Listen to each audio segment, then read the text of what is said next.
a connu une avalanche de rendez-vous, de salons qui ont été annulés, bien évidemment en lien avec le Covid. Vous avez réussi le pari de maintenir le rendez-vous. C'est un pari, clairement, je lisais sur votre site, une édition 2021 qualifiée d'édition difficile. Oui, on l'appelait The Challenging Edition. Cette édition, elle a été difficile parce qu'au fond, le 30 août, nous, les organisateurs, on a été prêts à ne pas la faire. Comme on est un salon international, on pensait qu'effectivement les voyages seraient très compliqués.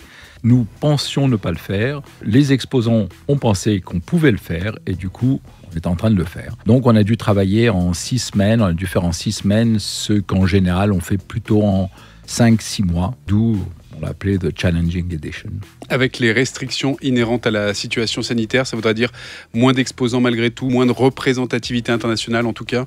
Alors, moins de représentativité internationale, c'est ce que nous craignions, mais au fond, on a 15 pays représentés. Le pays le plus représenté est quand même la Suisse, avec par exemple 26 participants, mais les États-Unis suivent avec 25 participants. Donc c'est un petit peu ce qui a fait pencher la balance entre le faire et ne pas le faire. On a été surpris effectivement que les États-Unis viennent en nombre assez important. Donc oui, bien sûr, on a moins d'exposants que l'année 2019.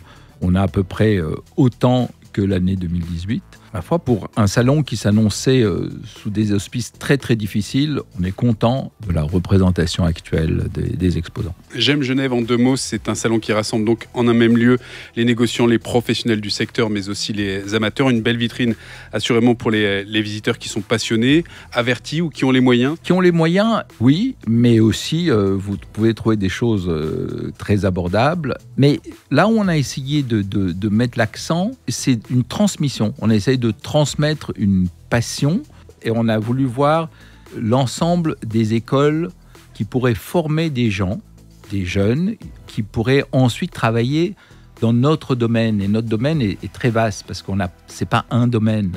Donc l'idée, c'est effectivement de donner aux visiteurs un accès à ces écoles qui seront là, qui auront un stand.